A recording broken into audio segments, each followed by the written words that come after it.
Bonjour, chers frères et sœurs. Oui, il y a un petit peu plus de monde à matin, c'est le fun. Je suis en guise d'introduction. Je vais vous lire Apocalypse 7, verset 9.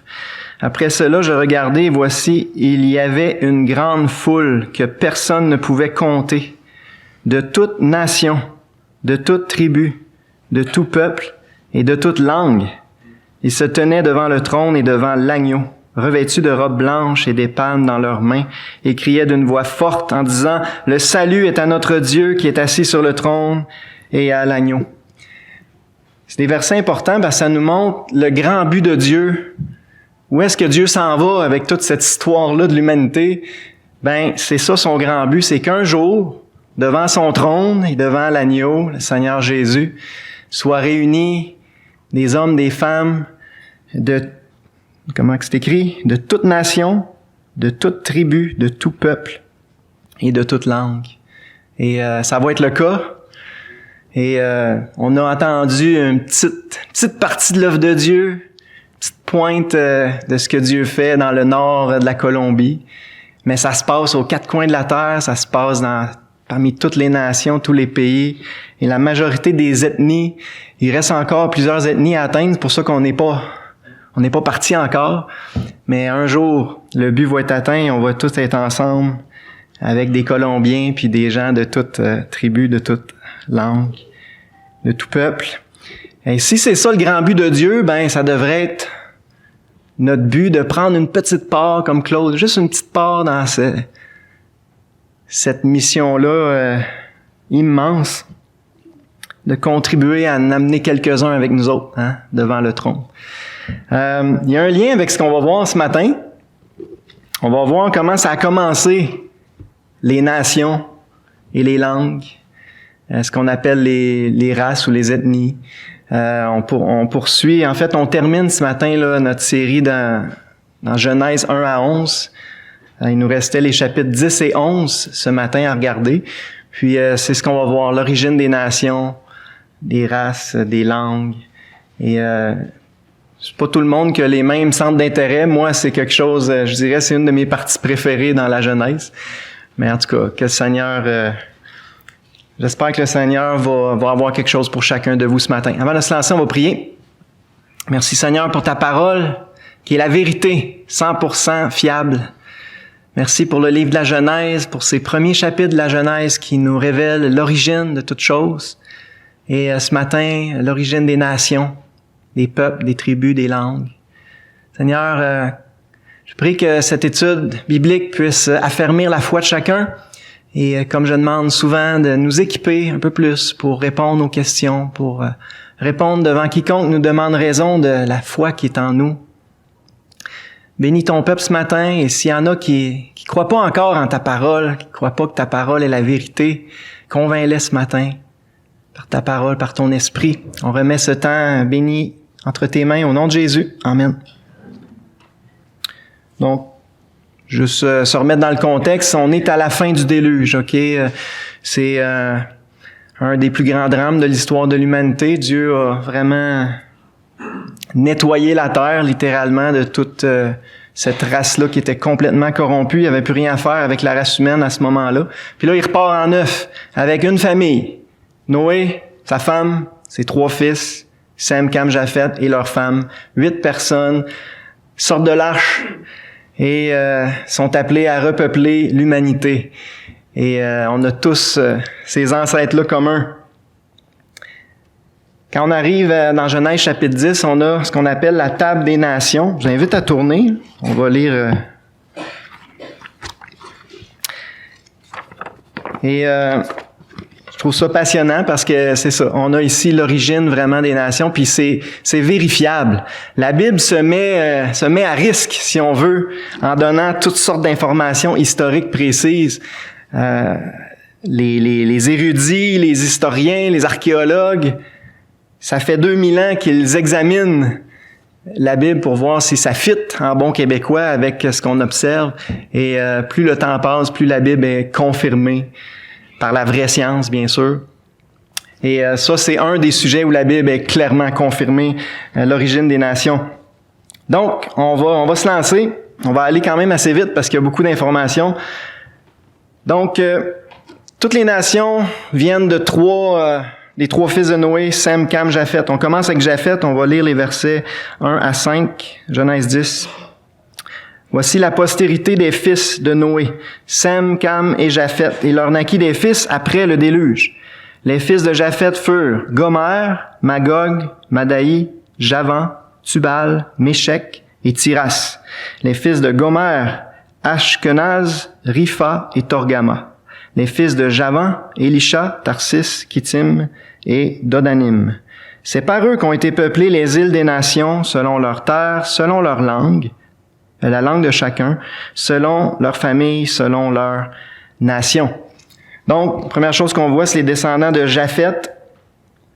En gros, en résumé, les fils de Japheth, ce sont toutes les nations indo-européennes. Si on compare ça à la science là, non biblique, là, ils appellent ça les nations, les langues indo-européennes. Je sais pas si vous êtes capable de voir un petit peu, mais on a ici une distribution là, où est-ce qu'ils se sont établis les fils de Japheth. Gomer, c'est l'ancêtre des Cimmériens, il s'établit en Arménie. Donc, un peu. Gomer ici. L'Arménie, c'est juste à l'est de la Turquie actuelle. Magog, l'ancêtre des Scythes, il s'établit en Asie mineure. Quand je dis Asie mineure, aujourd'hui, c'est la Turquie. Madaï, l'ancêtre des Mèdes, peuple bien connu ici. Ça serait en Iran, là, de nos jours. Javan, l'ancêtre des Grecs, encore dans les temps bibliques, le peuple de Javan, c'était bien connu que c'était les Grecs. Donc, Javan s'est installé ici, autour de la mer Égée, avec ses descendants. Tubal et Méchec, encore là, deux peuples qui se sont installés en Asie mineure, en Turquie. Tiras, l'ancêtre des Thraces, s'établit sur les côtes de la mer Égée, proche des fils de Javan. Donc, moi, je l'ai pas, j'aurais dû commencer par ça, là, mais tous ceux qui sont en orange, ce sont des descendants de Japheth. Et éventuellement, on va le voir tantôt, ils se sont répartis. C'est eux qui ont tous peuplé l'Europe et ils sont allés jusqu'en Inde. De là qu'on parle ça, on parle des peuples indo-européens. La plupart d'entre nous, on est des fils de Japheth, ok? On descend des nations européennes.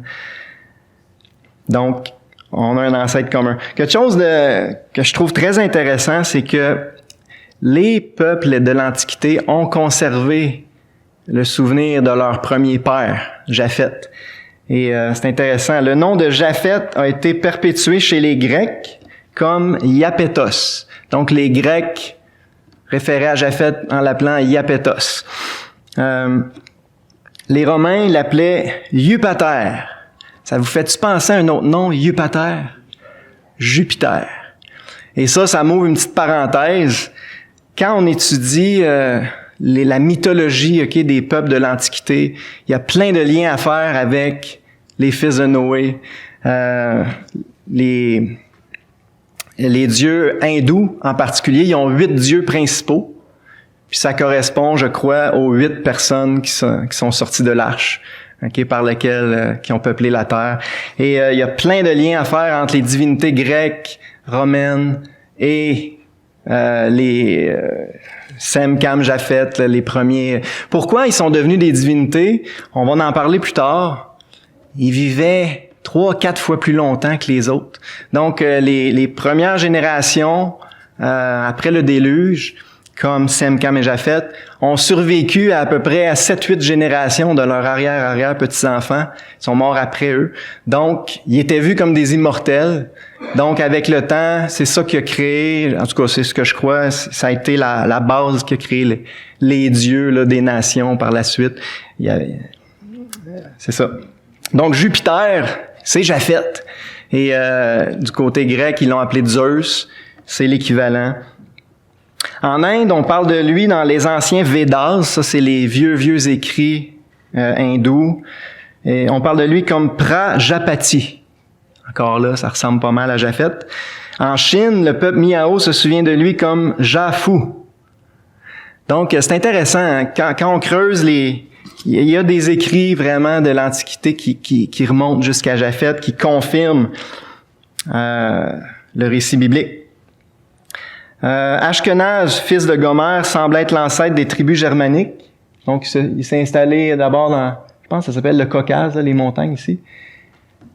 Probablement l'ancêtre des tribus germaniques qui ont toutes conquis le nord de l'Europe par la suite. Tarsis, fils de Javan, est souvent identifié à l'Espagne. Donc, c'est là qu'ils l'ont mis ici, à l'autre bout. Tarsis. Cependant, Joséphus, l'historien juif, l'a identifié à la Sicile. La Sicile, c'est l'île au sud de l'Italie. Fait qu'on n'est pas sûr entre les deux, mais c'est celui qui est allé le plus à l'ouest, là, dans les descendants de Javan. Et ça nous fait penser à l'histoire de Jonas, hein? Où est-ce qu'il a voulu s'enfuir de Dieu? À Tarsis. Donc, il voulait aller le plus loin possible de l'autre bord. Dieu avait demandé d'aller à l'est, mais il est allé à l'autre bout, à l'ouest. Kittim, c'est un fils de Javan. Il a peuplé l'île de Chypre. La Bible parle souvent de Kittim. Ça a commencé à l'île de Chypre. Il y a aussi Élisha. Donc, je fais vraiment un survol, mais c'est pour vous montrer que c'est des vrais peuples. Puis la plupart des peuples ont gardé le nom de leur ancêtre, de leur père fondateur, si on veut. Donc, c'est facile à retracer. Puis ça, il y a plein de sources, entre autres Joséphus. S'il y en a là, que ça intéresse, là, vous pouvez lire les récits de l'historien juif Joséphus, qui a écrit à peu près en l'an 100 après Jésus. Puis encore de son temps, il y a plein de peuples qui portaient encore les noms dont on parle ce matin. D'autres choses intéressantes. Les Bretons et les Irlandais ont des archives généalogiques indépendantes qui remontent toutes deux jusqu'à Japheth.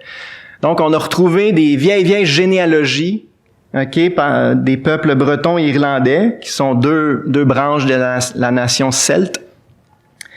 Puis, si on compare leur généalogie, ça fit, ça se ressemble. Voyez-vous, Réa, Séra, Ezra, Sru, Isro, Esru.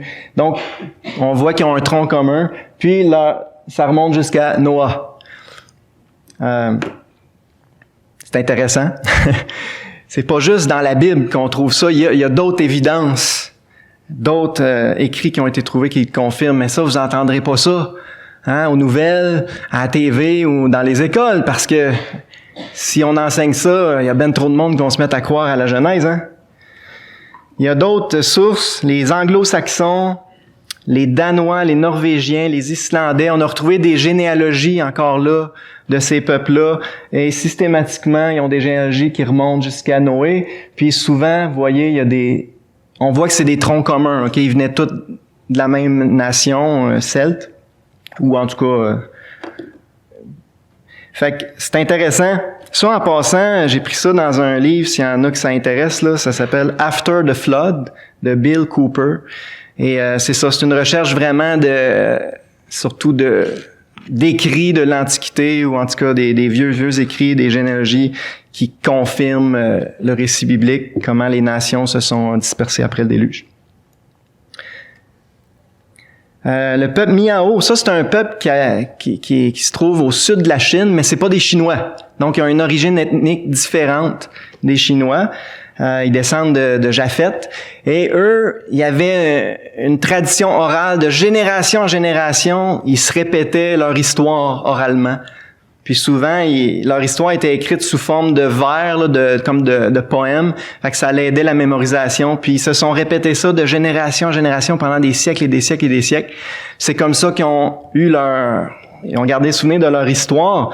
Puis regardez un extrait de leur histoire qui a finalement été mis par écrit là, à un moment donné. Le patriarche Japhru reçut le centre des nations. Le fils qui l'engendra fut le patriarche Gomen. Ça, c'est Gomer, selon la Bible. Gomer. Il prit une femme appelée la matriarche Go-Young. Leur petit-fils et sa femme prirent le nom de Tutan. Leurs descendants sont donnés dans l'ordre qui suit. Puis là, il y a une longue généalogie. Puis là, à un moment donné, patriarche Sigeweng, patriarche Magé, leurs enfants, au nombre de 11, étaient tous la tête d'une famille. 5 branches devint la nation Miao. 6 familles se sont joints aux Chinois. Donc, le point, c'est que eux, dans leur histoire, ça remonte, le début de leur histoire remonte à qui? À Japhou puis à Gomer. Selon la Bible, Japhet, Gomer. Donc, c'est intéressant de trouver ça. OK, on arrive au prochain. Les descendants de Cam. Donc, on a parlé des descendants de Japhet. Maintenant, les descendants de Cam. On va lire les versets 6 et 7 pour commencer. Les fils de Cam furent Cush, Mitzraïm, Put, Canaan. Les fils de Cush, Saba, Avila, Sabta, Raïma et Sabteka. Les fils de Raïma, Séba et Dedan. On va arrêter là pour l'instant. Donc, les fils de Cam, sur notre tableau ici, c'est tous ceux qui sont en jaune. Donc, Cam, c'est l'ancêtre de pratiquement tous les peuples africains. Tous les peuples africains descendent de Cam et beaucoup de peuples asiatiques aussi. Donc, tous les noms qu'on a lus, OK, se sont installés dans ce coin-là. Il y en a qu'on peut identifier clairement. Le Cush, c'est l'ancêtre des Éthiopiens, qui étaient appelés les Nubiens au début, ici. Donc, juste au sud de l'Égypte. Mitzraïm, c'est l'ancêtre des Égyptiens. Encore aujourd'hui, le nom de leur pays dans leur langue, là, c'est Mitzr. Les Égyptiens s'appellent eux-mêmes Mitzr, imaginez. Donc, ils ont conservé le souvenir que leur père, c'est Mitzraïm. Donc ça, c'est vraiment l'ancêtre des Égyptiens. Ensuite, Put, l'ancêtre des Libyens, juste ici, donc à l'ouest de l'Égypte. Canaan, ben lui, on le connaît bien. Si vous avez lu la Bible, hein, c'est l'ancêtre de toutes les nations cananéennes, ici. Puis on a la liste détaillée ici. Donc ça, c'est des descendants de Cush. Encore là, une petite information intéressante. Le dieu égyptien Ken est l'équivalent hébreu de Cam. Donc, encore là, je parlais de mythologie. Tous les peuples d'Antiquité ont bâti une mythologie des dieux. Un des dieux égyptiens est clairement connecté avec Cam, le père fondateur de l'ancêtre des Égyptiens. Ensuite, on a un personnage vraiment intéressant, Nimrod. Nimrod, fils de Cush. On va lire les versets 8 à 12.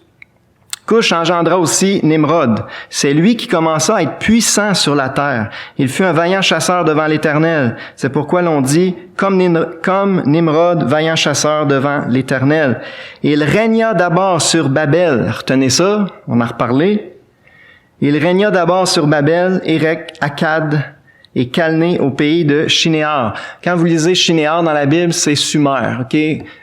Quand vous lisez l'histoire profane, la plus ancienne civilisation qu'on trouve, vraiment une vraie civilisation développée avec l'écriture, etc., c'est les Sumériens, Sumer. Ben, le pays de Shinéar, c'est le pays de Sumer, c'est la Babylonie, la Chaldée, au sud de la Mésopotamie. Donc, Nimrod a été le premier roi à régner sur toutes ces villes-là en Mésopotamie.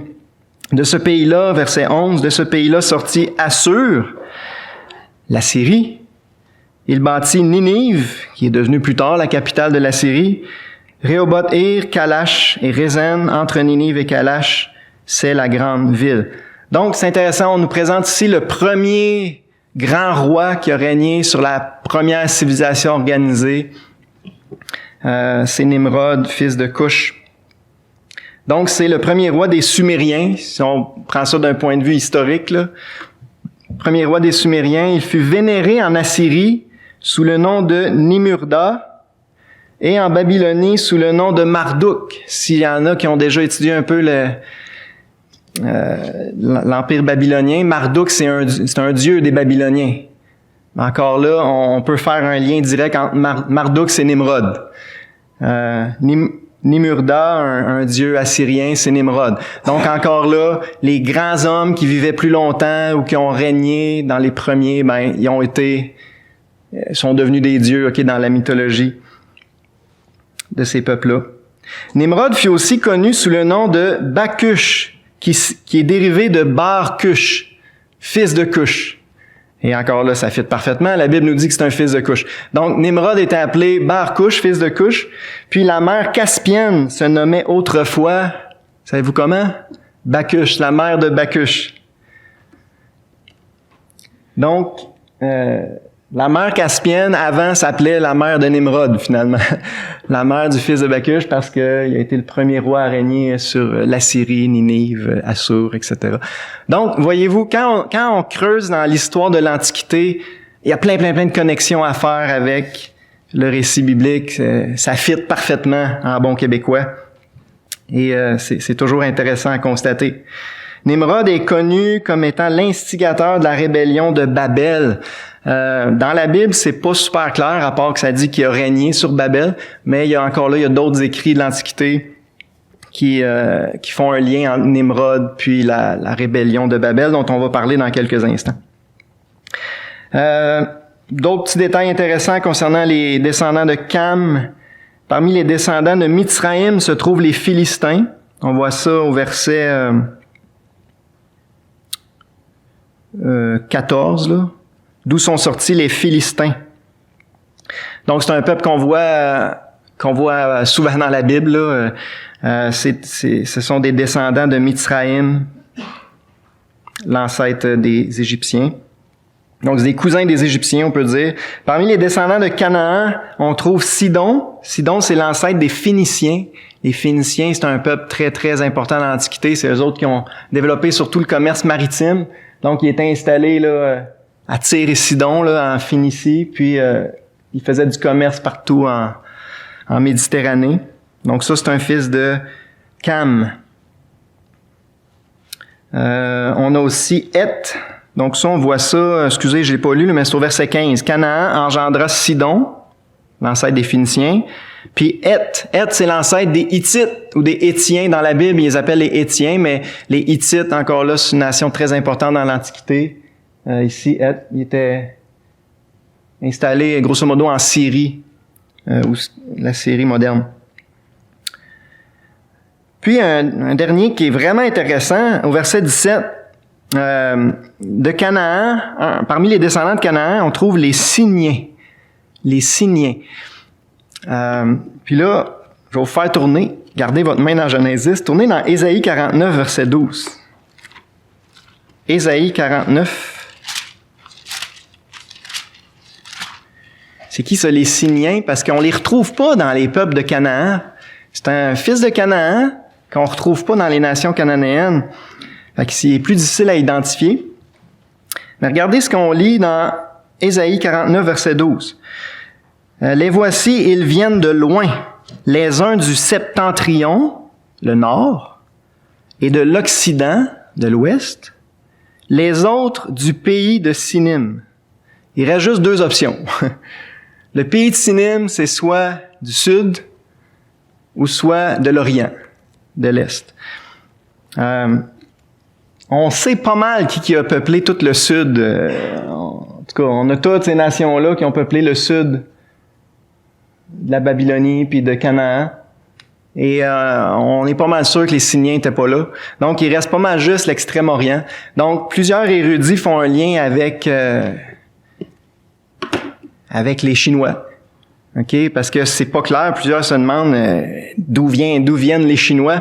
Et il y a la notion, les Sino, encore aujourd'hui, là, tu sais, Sin, il y a un lien entre Sin puis chinois, là, je peux pas vous l'expliquer, ça, j'ai pas, mais quand on parle Sino quelque chose, c'est souvent relié aux Chinois.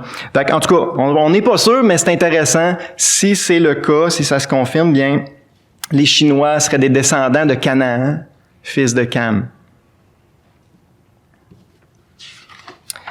On arrive aux descendants de Sem. Donc, versets 21 à 24.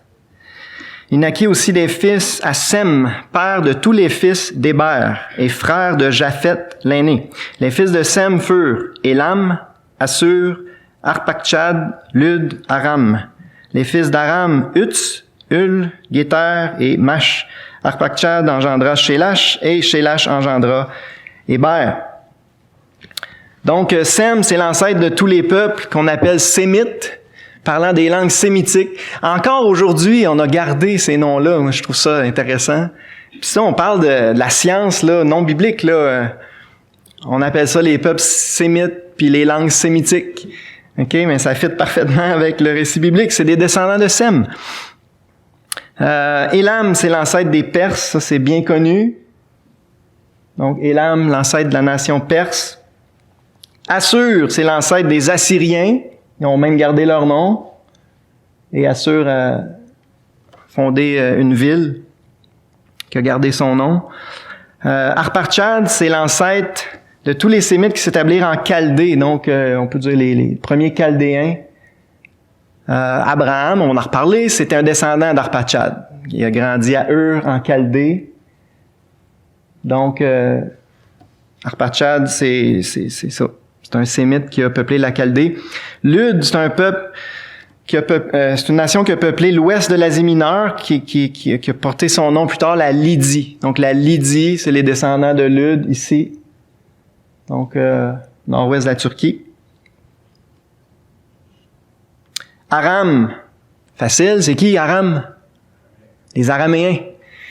La langue araméenne, c'est une langue très importante à l'époque de l'Ancien Testament. Les Babyloniens parlaient l'araméen. Donc, Aram s'est installé ici, grosso modo, dans le nord de la Mésopotamie, en Syrie. Laban était appelé l'araméen. Donc, encore là, il y a plein de liens à faire avec les nations qu'on connaît dans l'Antiquité. Petit détail intéressant, Uts, le fils d'Aram, on voit ça là, au verset 23. Les fils d'Aram, Uts, ça vous fait-tu penser à une histoire de la Bible? Quelqu'un? Il y a un homme important dans l'Ancien Testament qui habitait au pays d'Uts. Job, 2 morceaux de robot pour Madame Roy. Job habitait au pays de Uts. Donc, Uts, c'est le fils d'Aram. Donc, c'est probablement ici, au nord de l'Arabie. Donc, c'est probablement là, au sud de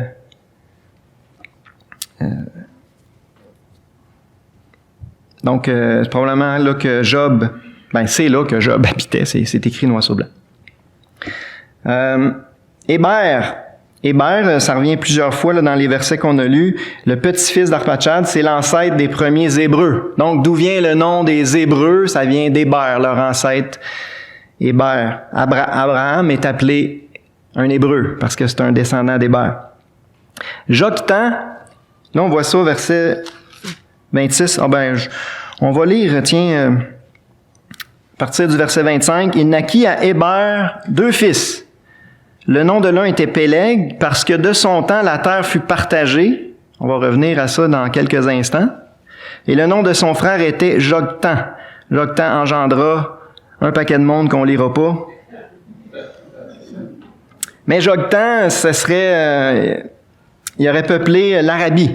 Donc, on pourrait dire c'est un des ancêtres des nations arabes, Joktan, fils d'Héber. Donc, il y a un lien direct entre les Hébreux et les Arabes. Ces 2 nations sémitiques cousines. Péleg, c'est un personnage intéressant. Hein? Ça nous dit que Héber l'a appelé Péleg. Son nom signifie diviser ou partager. Puis c'est écrit noir sur blanc, il l'a appelé de même parce que de son temps, la terre fut partagée.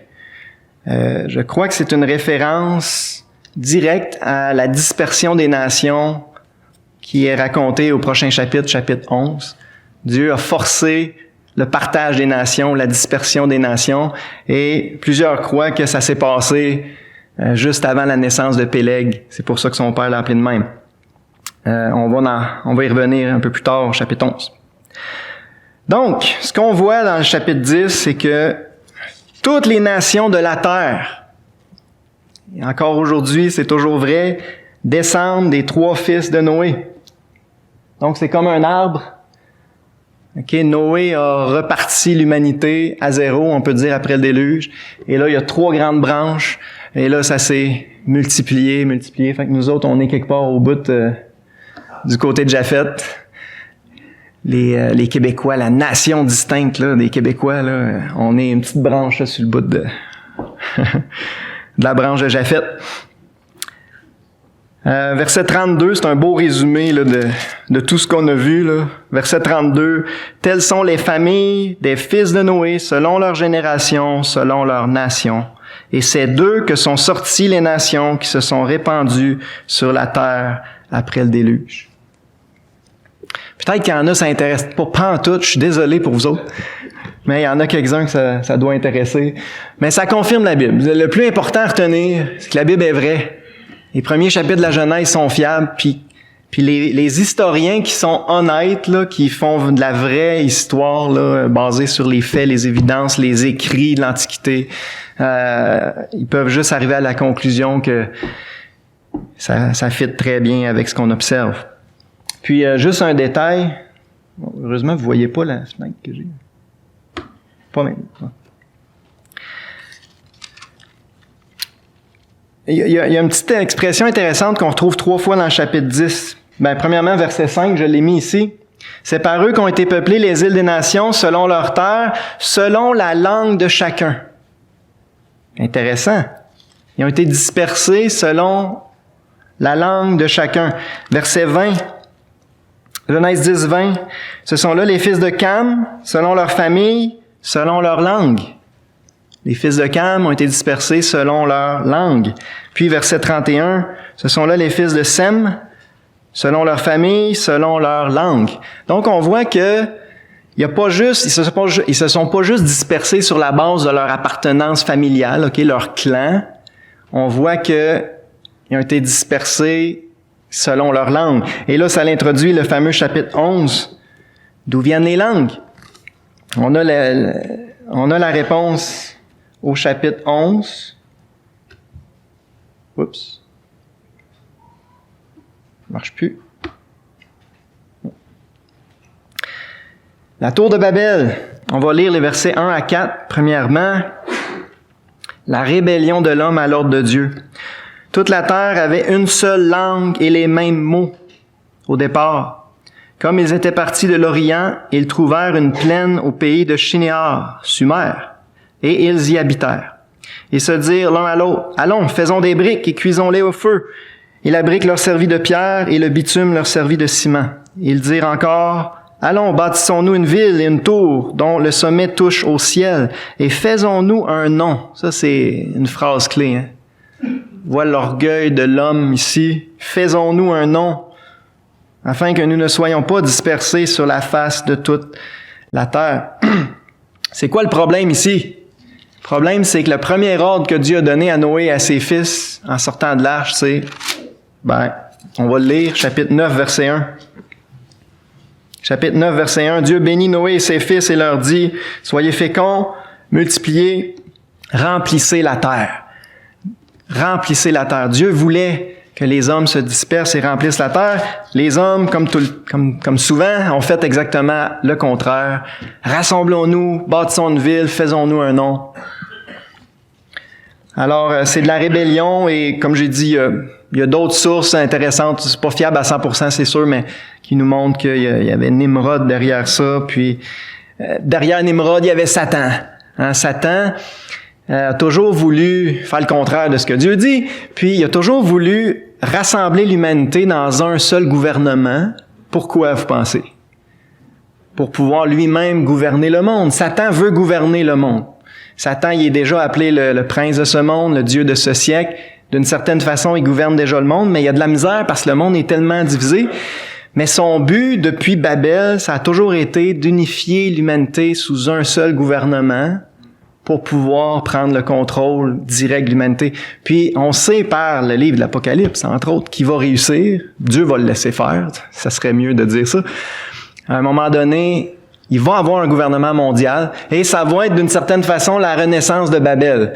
Ce que Satan a essayé de faire au tout début, que Dieu l'a pas laissé faire, Dieu va le laisser faire à la fin des temps.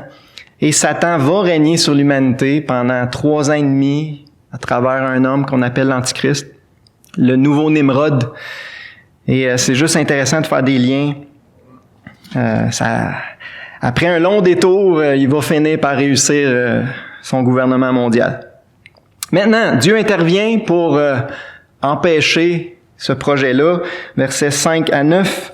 L'Éternel descendit pour voir la ville et la tour que bâtissaient les fils des hommes. Et l'Éternel dit, voici, ils forment un seul peuple et ont tous une même langue. Et c'est là ce qu'ils ont entrepris.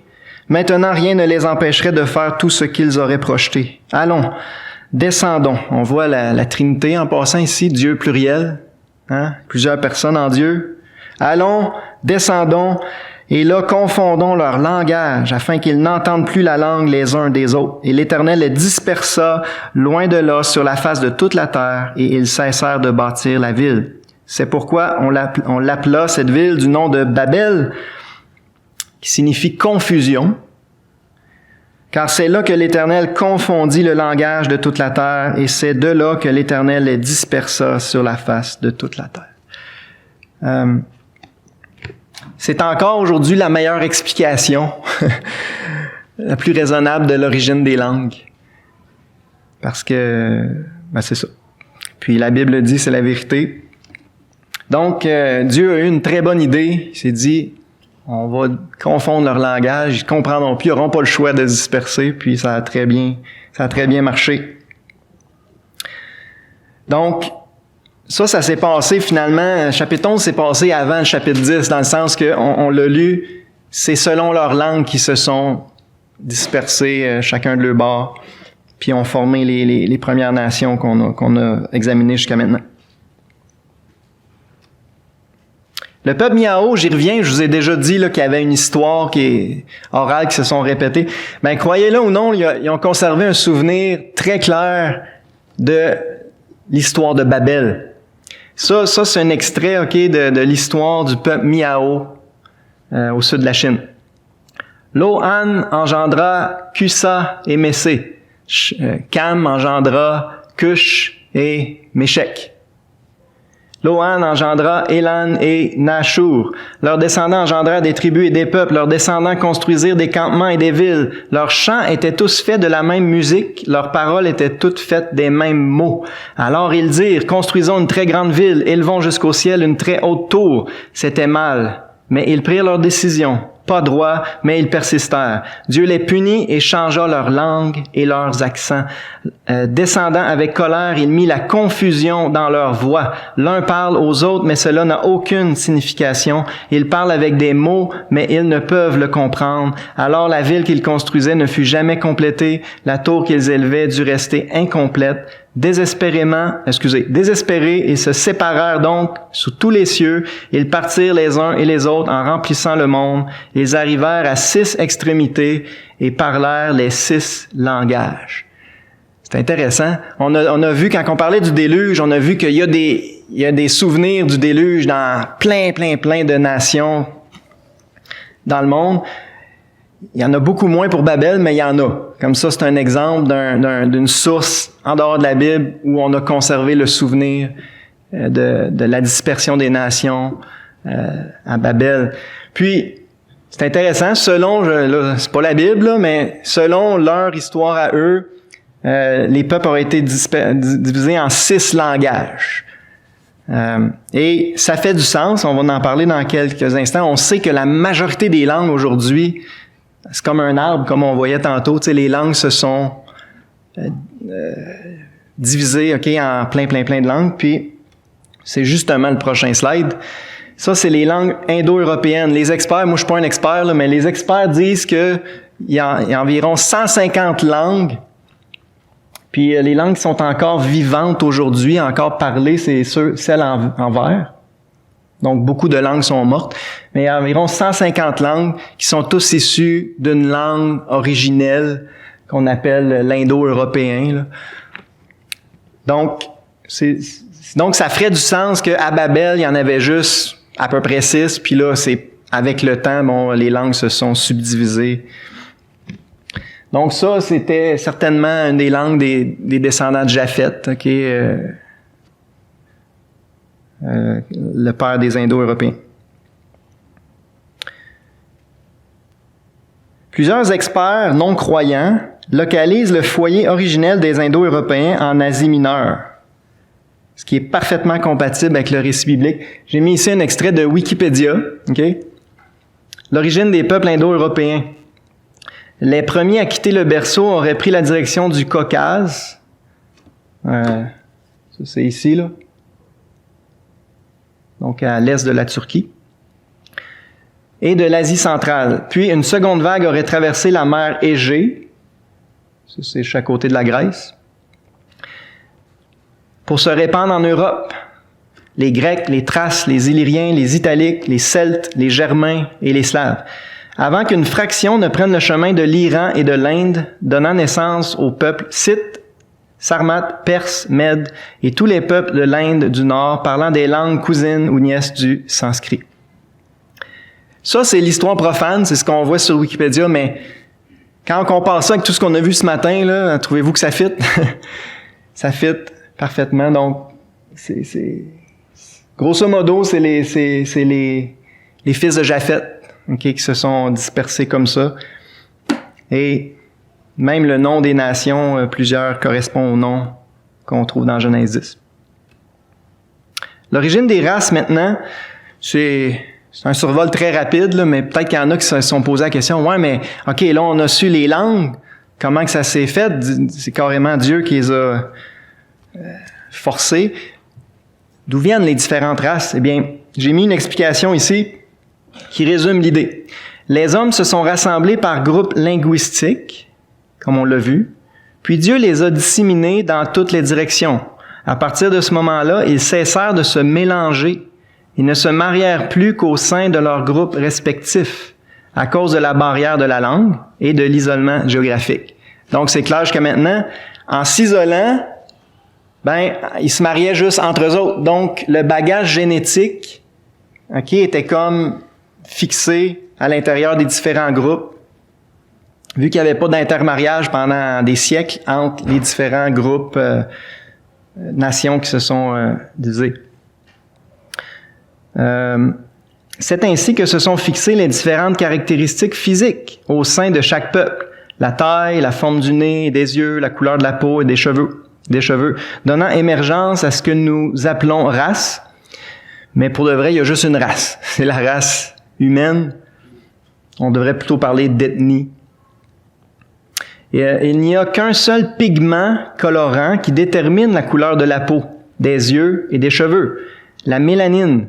Et c'est son dosage qui fait les différentes couleurs, allant du brun foncé au beige clair. Le facteur principal est génétique et non pas climatique ou nutritionnel. Chaque tribu a perdu quelques informations génétiques, ça parlez-en avec Joe, c'est sa spécialité, ou subi quelques mutations mineures, mais n'a absolument pas acquis de nouvelles informations. Donc, en résumé, chaque groupe avait son bagage génétique restreint, limité, puis au fil des générations, ça se restreignait de plus en plus, puis là, il y a des caractéristiques génétiques qui se sont figées, à un moment donné, quand il y avait deux, ça, on le voit bien le prochain. Quand les deux parents étaient noirs, forcément, l'enfant était noir, ses deux parents étaient blancs, l'enfant était blanc, vous comprenez. Puis, ce qui détermine la couleur de la peau, c'est juste des gènes, La mélanine, il y a deux types de mélanine, puis, dépendamment des combinaisons, ça peut donner 16 combinaisons de couleurs de peau différentes, dépendamment des gènes du père puis de la mère. Donc, forcément, si... vous comprenez, pas besoin d'en dire plus. Là. Si vous comprenez pas, allez voir Joe, il va vous l'expliquer mieux que moi. Donc, c'est ça. C'est juste une question de bagage génétique, qui s'est restreint de plus en plus. C'est ce qui a formé ce qu'on appelle, nous, les races, des ethnies ou des particularités physiques chez les différentes nations. Donc, l'origine des peuples selon la Bible, c'est ça. On a vu l'origine des Premières Nations, on a vu l'origine des langues, on a expliqué brièvement l'origine des ethnies ou des différences physiques.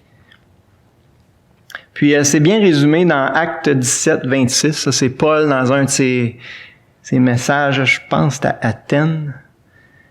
Paul dit, Dieu a fait que tous les hommes sortis d'un seul sang habitent sur toute la surface de la terre, ayant déterminé la durée des temps et les bornes de leur demeure. Quel beau résumé. On voit la souveraineté totale de Dieu. Dieu, il a bien géré ça, que tous les hommes sortis d'un seul sang, tous descendants de Noé, Ils ont habité finalement sur toute la surface de la terre, puis c'est Dieu qui a veillé à déterminer la durée des temps et les bornes de leur demeure. Sem à Abraham. Donc, on arrive à la dernière section, ok, c'est la fin, la deuxième moitié du chapitre 11. C'est une généalogie de Sem jusqu'à Abraham. On la lira pas, elle est devant vous. C'est ça la généalogie. Quelques remarques intéressantes. Selon cette généalogie, il s'est écoulé 352 ans entre le déluge et la naissance d'Abraham. Donc, grosso modo, 350 ans entre le déluge et la naissance d'Abraham. La dispersion des nations suite à la confusion de Babel se serait produite fort probablement au moment de la naissance de Péleg. Donc, rappelez-vous, Péleg a été appelé comme ça parce que de son temps, la terre fut partagée. Donc, si c'est le cas, si ça parle vraiment de la dispersion des nations, eh bien, Péleg est né 101 ans après le déluge. Donc, ceux qui aiment la chronologie, là, la dispersion des nations à Babel, ça serait produit environ 100 ans après le déluge, ce qui fait bien du sens. Il est intéressant de remarquer que Sem était toujours vivant au temps d'Abraham. Pourquoi c'est fait de même? Ça montre qu'il était contemporain. Okay? Voyez-vous? Sem était toujours vivant au temps d'Abraham. Celui-ci a donc pu recevoir toutes les informations des 11 premiers chapitres de la Genèse directement du patriarche Sem. Alors, je n'ai déjà parlé plusieurs fois, mais c'est un point important. Il n'y a pas eu besoin d'avoir 56 transmissions orales là, de l'information. Tous les récits de la création, de la chute, du déluge, ont pu être transmis directement de Sem à Abraham. Une chose qui est frappante lorsqu'on compare la généalogie de Sem à Abraham avec la généalogie de Adam à Noé, c'est quoi? C'est quoi qui vous frappe? Declining, post-flood, flood, longévité. La longévité a chuté drastiquement, c'est ce qu'on constate. Plusieurs théories, mais ça serait dû principalement aux conditions climatiques complètement différentes. On n'a pas le temps là, d'entrer dans les détails, mais aussi probablement aussi à la dégénérance génétique. Ok, génétiquement, parlez-en à Joe encore, de génération en génération, on se dégrade génétiquement. Mais en tout cas, c'est un fait qu'on voit clairement dans la chute de la longévité.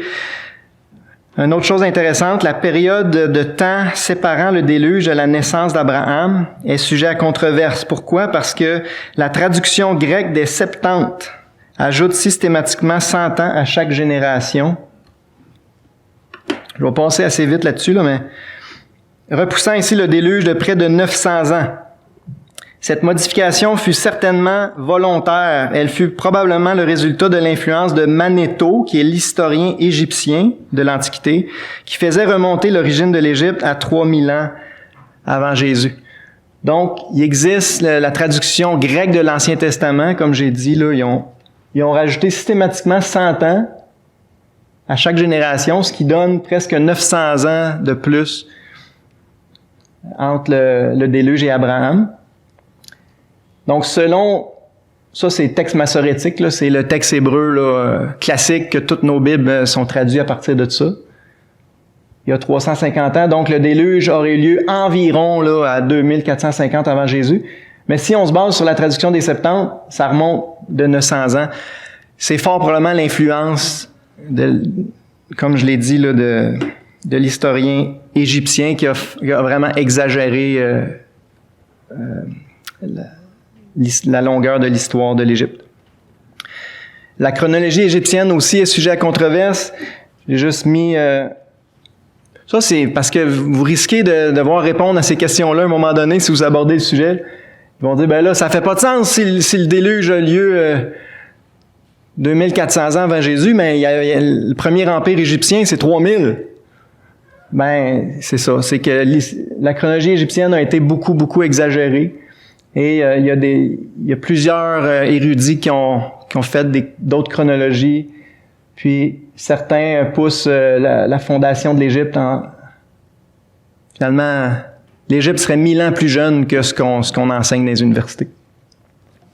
Et moi, je crois à cette version-là parce que ça correspond pas mal plus aux chiffres que la Bible donne. Puis encore là, si on regarde dans des écrits de l'Antiquité, il y a des sources qui confirment que l'Égypte est pas mal moins vieille qu'on veut nous faire croire. Et Babylone également. Je vais vous lire ça rapidement. Ça, c'est des citations qui viennent du site d'Answer in Genesis. Concernant la fondation de Babylone, en 331 avant Jésus, après qu'Alexandre le Grand ait vaincu Darius, l'Empire perse, il se rendit à Babylone. Là, il reçut 1903 ans d'observations astronomiques des Chaldéens, lesquels, ils affirmaient, remontaient jusqu'à la fondation de Babylone. Si c'est exact, cela placerait la fondation de Babylone vers 2234 avant Jésus-Christ. Comprenez l'idée?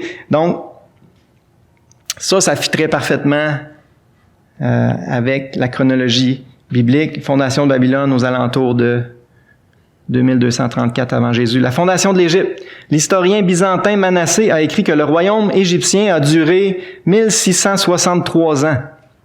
Si c'est correct, alors en remontant du moment où Cambyse, roi de Perse, a conquis l'Égypte en 526 avant Jésus, cela nous donne 2188 comme année de fondation de l'Égypte. Ça fait du sens encore là avec la chronologie biblique. Puis la fondation de la Grèce, selon l'historien Eusèbe de Césarée, Égée, roi de la cité grecque de Sicyon, aurait commencé son règne en 2089 avant Jésus-Christ, 1313 ans avant la première Olympiade de 776 avant Jésus. Donc, selon cet historien-là, la Grèce aurait été fondée, le royaume de Grèce là, aurait été fondé vers 2089. Donc, il y a des sources, finalement, qui donnent une chronologie beaucoup plus conforme à la chronologie biblique. Donc, petit schéma. Le déluge, aux alentours de 2350 à 2450 avant Jésus. 100 ans plus tard, la tour de Babel. Puis après la tour de Babel, les premiers royaumes, premières grandes civilisations ont été fondées. Babylone, l'Égypte, puis la Grèce.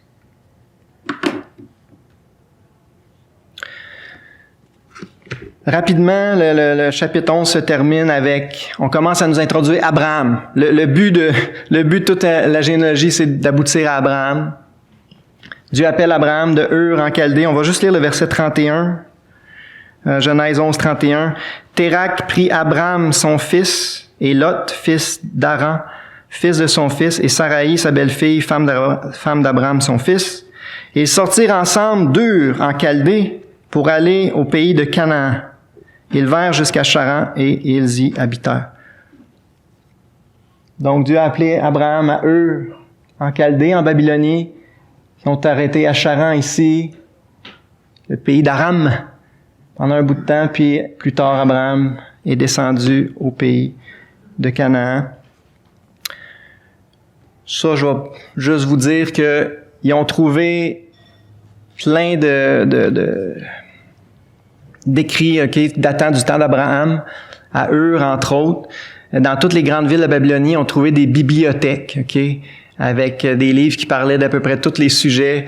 Dans ce temps-là, c'était l'écriture cunéiforme, c'était gravé dans des tablettes d'argile. Mais il y avait des bibliothèques du temps d'Abraham. Donc, c'est juste pour vous dire que les gens étaient déjà, il y avait une culture, il y avait une science. Abraham était probablement un homme instruit, parce que il y avait des écoles et des bibliothèques dans sa ville à son époque.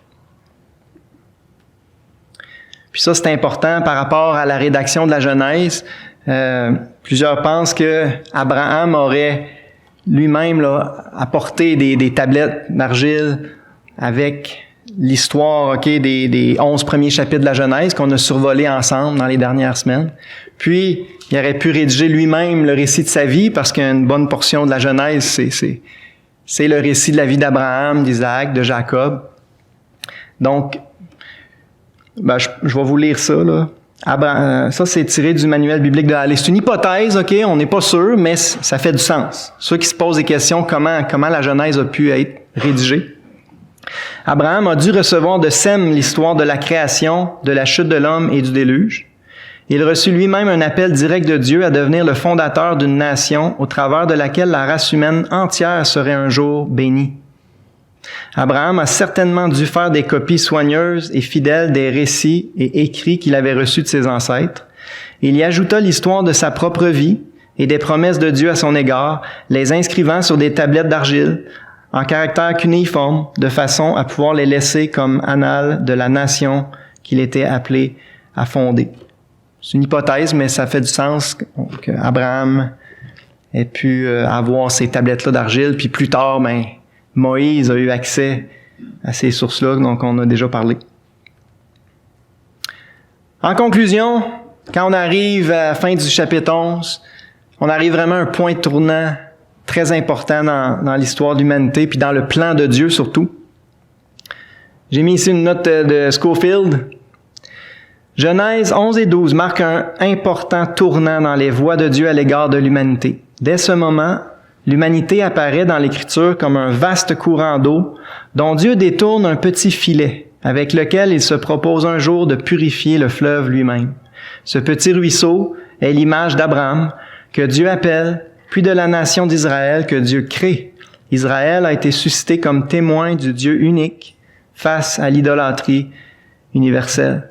Donc le point tournant, c'est que Dieu appelle un homme, Dieu crée une nation, à part de toutes les nations païennes qui se sont corrompues, qui se sont mêlées dans leur mythologie, dans leur idolâtrie, etc.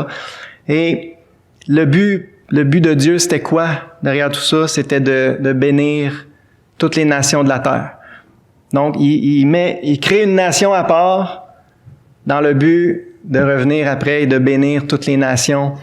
Et on sait que c'est à travers Jésus-Christ, la descendance ultime, la postérité d'Abraham, c'est à travers Jésus-Christ que toutes les nations de la terre ont été bénies.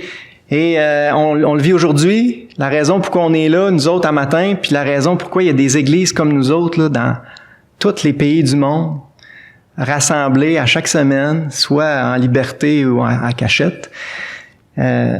Ça prouve que le plan de Dieu il a fonctionné. Okay? Dieu est encore en train aujourd'hui de bénir toutes les nations de la terre, à travers qui? La descendance d'Abraham, Jésus-Christ. Et un jour, on va être tous ensemble rassemblés devant le trône et devant l'agneau de toute nation, de toute langue, de tout peuple. Rendu là, je pense qu'on va avoir le don des oreilles. Là, c'est le don des langues, là. C'est à terre, mais là, au ciel, c'est le don des oreilles. On va comprendre tout le monde. Peu importe leur langue. Dieu a un grand plan. Puis, c'est le fun de contempler le plan de Dieu, d'en découvrir encore quelques facettes nouvelles. Que Dieu vous bénisse à travers cet enseignement. On va juste finir par une petite prière. Merci Seigneur pour ta parole qui est la vérité. Merci de nous avoir révélé toutes ces informations dans Genèse 10 et 11 concernant l'origine des nations, l'origine des langues, des peuples, Seigneur. Et merci pour ton plan glorieux qui est de bénir toutes ces nations, d'en sauver parmi toutes ces nations, toutes ces langues et de nous rassembler un jour devant ton trône pour qu'on puisse célébrer ton salut, ta grâce, la gloire de ta grâce que tu as répandue sur nous par Jésus-Christ, le Fils d'Abraham. Merci pour ta parole. Bénis chacun par ses enseignements, je te demande, au nom de Jésus. Amen.